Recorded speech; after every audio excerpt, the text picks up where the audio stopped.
Hey guys, Happy Splasher here. Good morning. It is 7/8/2021.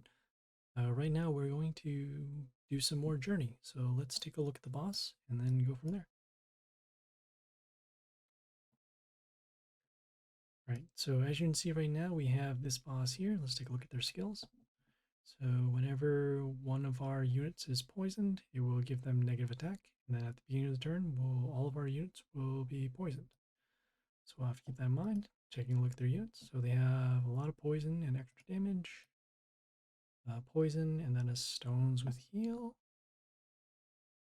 Got extra poison over here and damage to our warlord. Extra poison to our ranged, and then plus health to their units. And then poison, and then a whole bunch of health. So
Holy crap, we did it. All right. Wow, that was a crazy, crazy battle.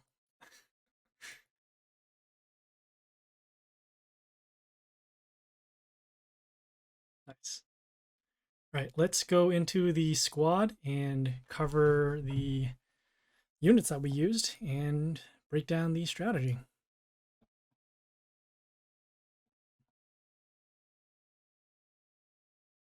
All right, so we use this Eoster over here because it silences the male enemies. That silences the Tengus.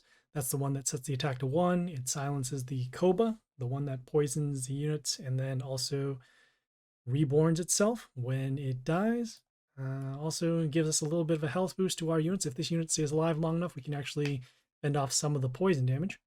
Also deals some damage over here at the beginning of the turn, which is, it's all right. And also has flight, so we can avoid some damage. We used our Vanakori, even though it did fail. Whenever it is attacked, it reflects damage back to the Warlord. So if that Groot didn't come into play and silence it, that we would have just won in that turn. A little bit of heal whenever our units dies, so that's cool. We use this unit. This unit is actually the key to us winning.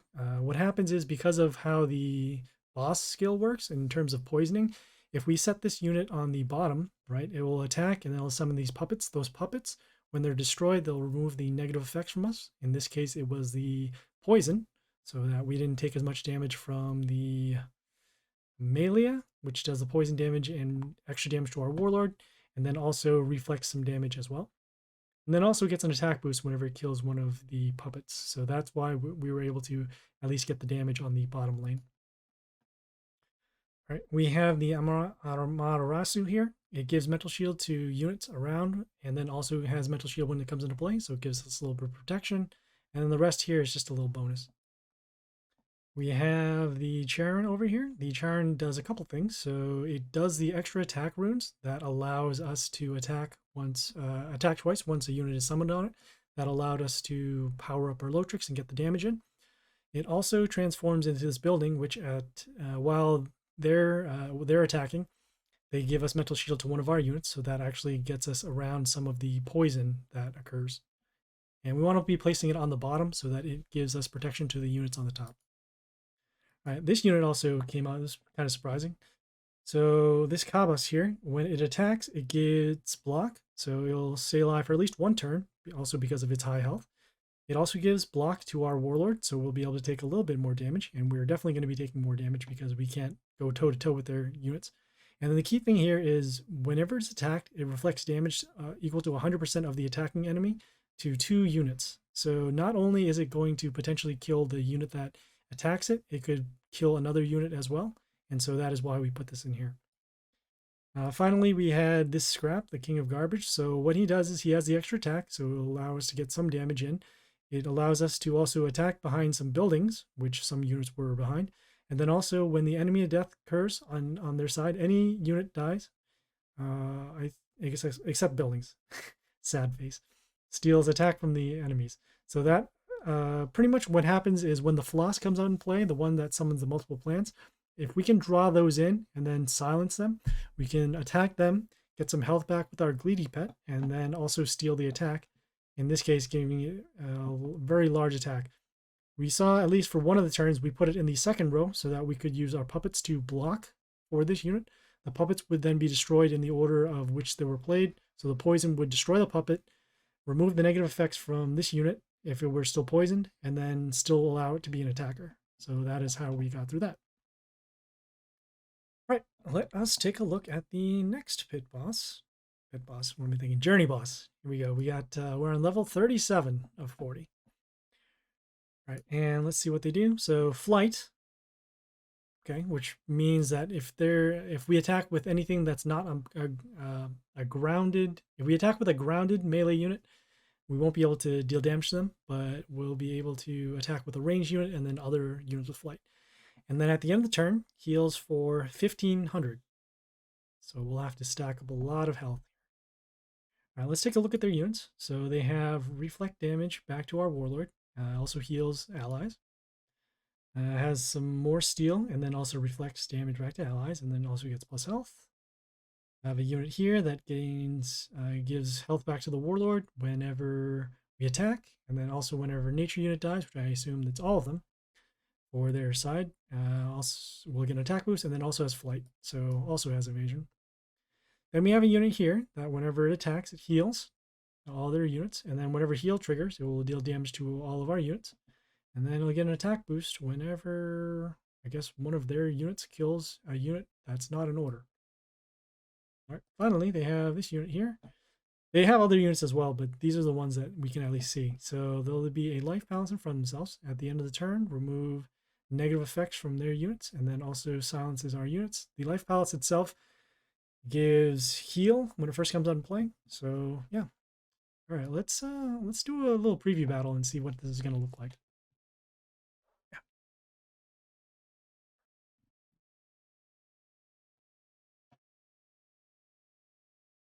And I doubt we're going to win with our specific deck right now, but we'll just try it out. All right, so we that as flight. So we'll show you how the flight actually works. So with our range unit, we can attack. And that says, is it heal or plus 1500? Heals for 1500. So they might not be able to go over their max cap of 36. But they can gain more health.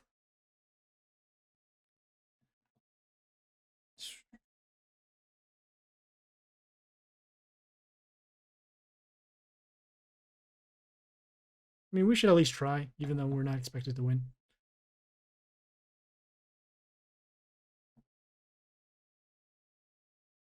Just want to see what other surprise units they can end up using.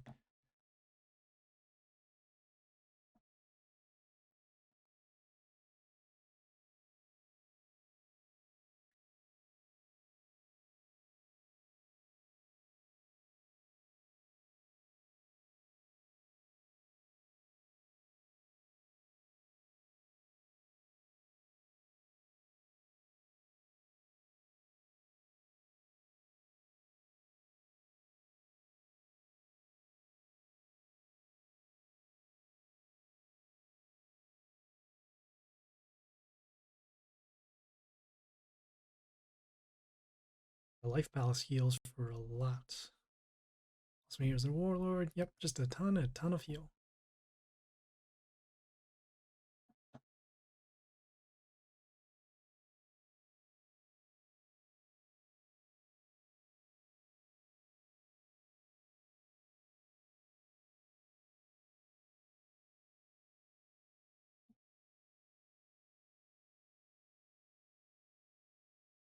Okay, so should take a look at this unit. So it deals poison damage to ranged units. All right.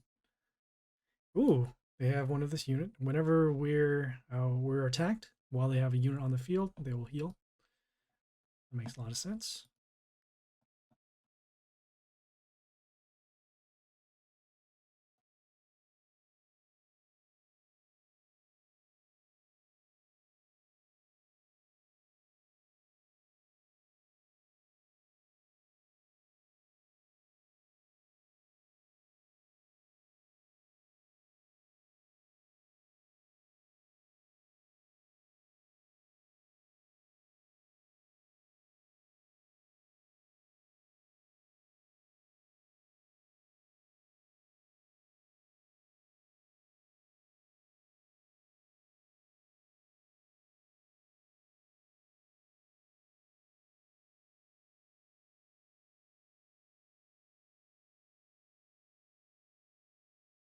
Okay.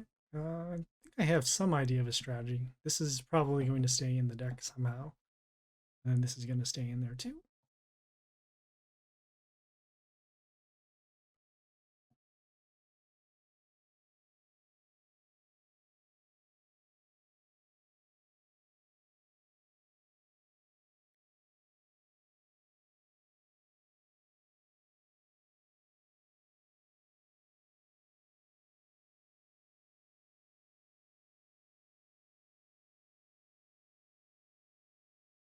Okay.